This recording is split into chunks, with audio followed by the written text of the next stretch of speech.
Good afternoon. My name is Jennifer Homendy, and I'm a board member with the National Transportation Safety Board. With me today is Dan Bauer, who's a senior investigator with our Major Investigations Division of our Office of Aviation Safety. Today is our first full day on the scene, and our entire team has arrived. Our investigator in charge, which is Bob Gretz, is actually still on the scene and couldn't join me today. But I think a lot has been accomplished today. And I'm going to go through some of those things. First, we've requested a lot of documents. We've requested inspection and maintenance records of the propellers, the airframe, and all four engines. We are able to determine from the information, the preliminary information that we've received, is that the last major inspection was conducted in January of 2019. That inspection is called a continuous airworthiness inspection. From there are requirements to have progressive inspections. Think of it a lot like a car where you would have service at 10,000, 20,000, 30,000 miles. This would be inspections and maintenance at 25 hours, 50 hours, 75 hours, and 100 hours, and then it would start all over again. What I will say is we've received a lot of that information. We have not analyzed that information. That's for a later time. So we do not know the quality of those inspections. We don't know if there were any issues identified, and we will be looking into that as part of the investigation. Additionally, we've requested training records for the flight crew and others that worked on the plane. We have requested a transcript from the FAA of conversations between the flight crew and air traffic control. In addition, we received a number of witness photos and videos. Thank you to the public for sending those in. Those were very helpful, so we were able to start to go through some of those. We also obtained an airport security video, and that was helpful because we were able to determine from that the time of impact between the airplane and the de-icing facility, which was at about 9:53 a.m. So the preliminary information is telling us that the plane took off. I've seen 9:45 and 9:47, but around 9:45, we know that the flight crew radioed the tower around 9:50, and we know that impact between the airplane and the de-icing facility was now around 9:53 a.m. Our investigators began interviewing other pilots with the Collings Foundation. A lot of those pilots are volunteer pilots, so those interviews are continuing, and we'll have a number of other interviews that we are scheduling. We also conducted an initial exam of the wreckage. We are aware that the pilot radioed air traffic control and stated there was an issue with one of the engines. We identified that engine in the wreckage, and we secured it for further examination. We also moved part of the wreckage, which was resting on top of a de-icing fluid tank at the de-icing facility. We conducted a fuel sample of the tank in the right wing of the airplane, and the fuel, we believe, was 100 low-lead aviation gas. We also walked the path the plane took once it made contact with the ground. And we looked at ground scars. Those are marks on the ground from anything that may have hit the ground. And other witness marks. There are a number of lighting poles out there, so we looked at those as well to see what witness marks were on those.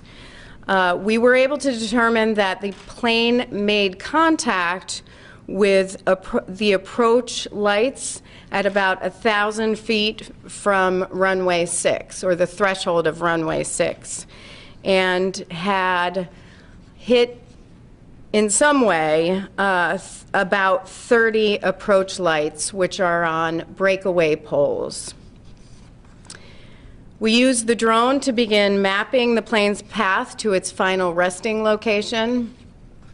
And tomorrow we begin to document and move the wreckage. And what I mean by document is there will be a number of photos taken, and our investigators will start to they'll write down descriptions of what they see that is part of the wreckage. Now, a little bit about the aircraft. I wanted to give you more background on the aircraft, its accident history, and just talk about accident history of World War II era bombers. As I mentioned, the tail number is November 93012. According to FAA records, it's a Boeing B-17G. There are 16 Boeing B-17Gs that are registered in the United States right now. The airplane was manufactured in 1944, and it's powered by 4 piston-driven engines. It was purchased by the Collings Foundation in 1986. It was involved in 1 accident and 1 incident. The 1 accident, NTSB investigated in 1987, where it overran a runway in Pennsylvania. It was also involved in 1 incident in 1995 that we did not investigate in Nebraska, and that's where a landing gear failed to deploy. Since 1982, the NTSB has investigated 21 accidents involving World War II era bombers. 3 of those involved B-17Gs, and that does not include this one because we don't have the final numbers. Of those 21 accidents, those resulted in 23 fatalities and 1 injury. So with that, I just want to remind folks to monitor our progress at NTSB_newsroom. Before I ask for questions, I do want to thank the Connecticut Airport Authority and the Connecticut State Police and others for their continued support. It's been phenomenal. I will take questions. If you could raise your hand and state your name and your affiliation. Yes. Karen from Fox 61. These piston engines, can you speak to the reliability of those in relation to a modern day engine? Do you want to take that? As long as they are maintained properly, then they're very reliable, and there's certainly plenty other aircraft flying these type of engines. It's my understanding, though, that with these piston engines, there's a vibration that happens from the rods and cylinders that move up and down that would make it less reliable than a rotating engine. Is that the case? Right. I don't think we're at any point to make that determination. That's why we're going to be removing the engines for further examination. Yeah. Matt Austin with NBC Connecticut. Can you talk about your impression, having seen now the wreckage? How much of the plane is left? There are significant pieces of the plane left. We have tires, we have both wings, we have all 4 engines, and then the tail, and several pieces of the plane. There was significant fire damage, however, and damage to 2 of the buildings at the de-icing facility, damage to 1 of the tanks, and damage to 2 trucks. Chris. Chris Mancini, CBS News. One, if I could you just run through the World War II bomber numbers again, but also can you do you have a sense for where the survivors were sitting in the airplane? And there's been talk of one of them opened a hatch to help other people get out. Can you give us some information if you were able to tell where that happened? The question is, where were the survivors on the plane, and if I could run through the World War II era bomber accident information. Since 1982, and that's really when the NTSB began collecting information in a database. So since 1982, the NTSB has investigated 21 accidents involving World War II era bombers. 3 of those were B-17Gs. It does not include this accident. Of those 21 accidents, those resulted in 23 fatalities and 1 injury. Now, that 1 injury was actually involving this aircraft back in a previous incident. As far as where the survivors were in the aircraft, we don't have information at this time on that, but that's something we'll be developing as part of the investigation.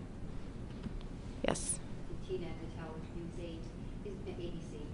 Is there any indication that more than one of the engines was not working or not when it was right before the crash? The question is, was one of the engines not working?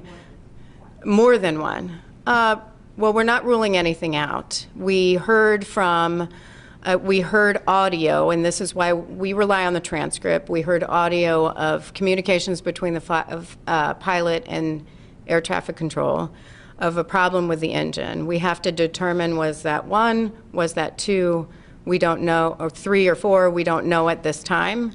But obviously that's something we want to look into because of reports. Yes. Emily with NBC News.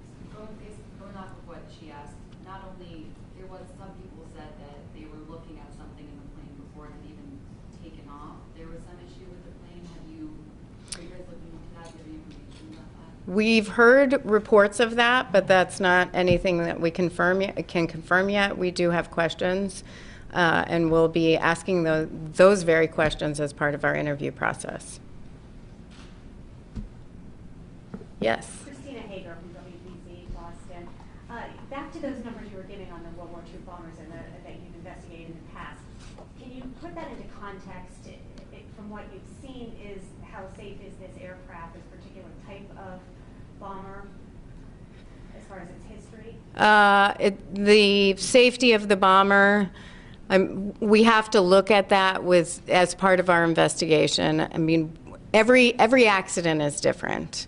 And when we look at these past accidents, they're all different scenarios. So we have to look at this one independently, and then we'll take a look at the history and make appropriate recommendations. So we don't have anything at this time. Can you speak to how unusual this is? We just know that there were 21 accidents. So, yes. When the plane hit these approach lights that you mentioned, is that enough to bring the plane down itself, or you said it veered to the right? Is that enough to make it veer? What role did those approach lights being hit play? The question is, what role does the approach lights play in the accident scenario itself? We know that the pilot radioed that there was concern with the airplane and then circled back around to runway 6. We know that there was impact about 1,000 feet out from the threshold of the runway. But that's obviously something we're going to look at as part of the investigation is, did hitting any of this play a role? We do know that from some of the witness marks and some of the video that the plane was at one point a bit right wing down.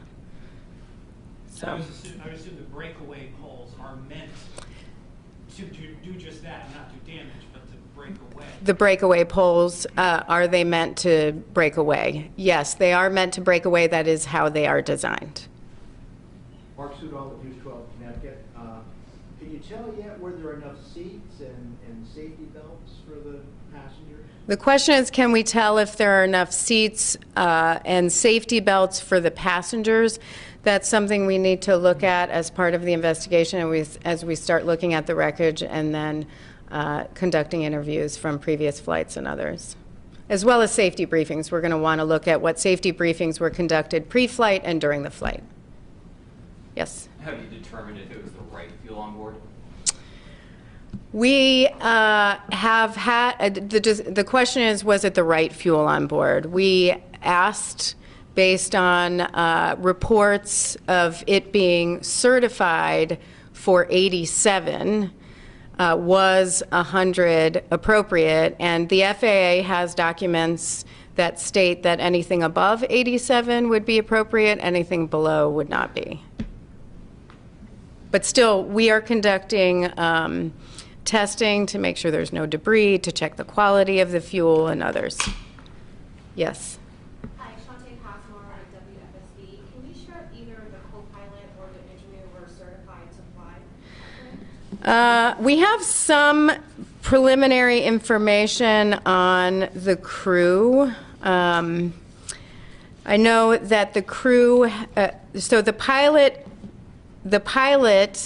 had, or the captain, had flown for the foundation for over 20 years.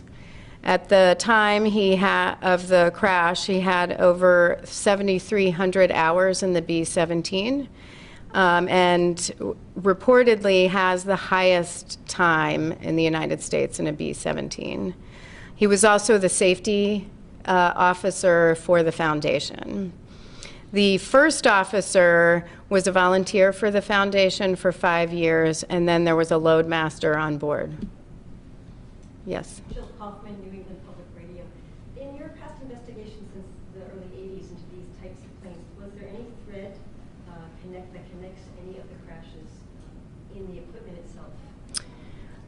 Your question is, was there any thread or similarity between this accident and previous accident investigations we've conducted on World War II era bombers? That is part of our accident investigation, where we will look at, is there any link to any previous accident that investigation that we've conducted involving these bombers? So that's something we'll have to look at down the road. Right now, our main goal is to focus on the perishable evidence, the things that will go away when we leave the scene. We can look at that when we leave the scene. What we want now is to look at the ground marks, the witness marks. We want to look at the wreckage. We want to document the wreckage, whether that's photos, written description of the wreckage, everything that might go away. That's what we're looking at, our total focus right now. All of that is for later, and that's part of analysis. Is there anything, though, that is appearing that the NTSB would recommend these planes not go in the air immediately, as of today? Is there anything from past knowledge? The question is there anything right now that we believe would indicate that these should not be flying?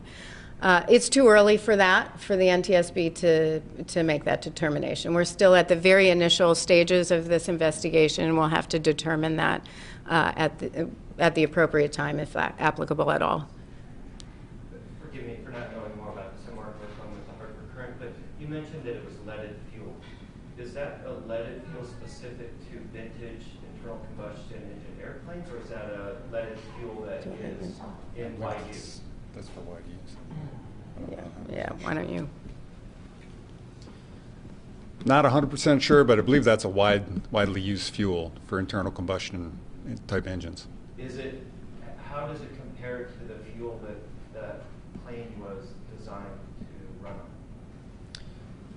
It was originally able to run on 87 octane, but higher octane is fine in these types of engines. FAA said that's fine for higher octanes run in these engines. But you mentioned the lead.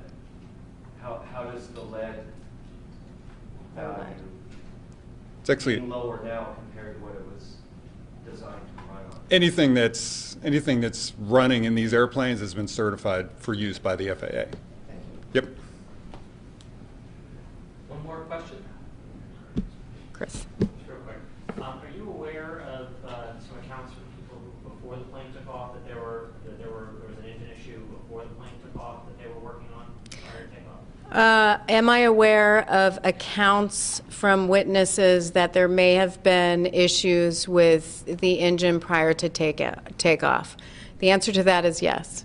We do have witness statements, not official statements, but some things that have been sent in to witness at ntsb.gov that have stated they saw work being conducted on 1 or 2 engines prior to takeoff. So that is a question we have, both for the Collings Foundation and for other pilots. Thank you. Thank you.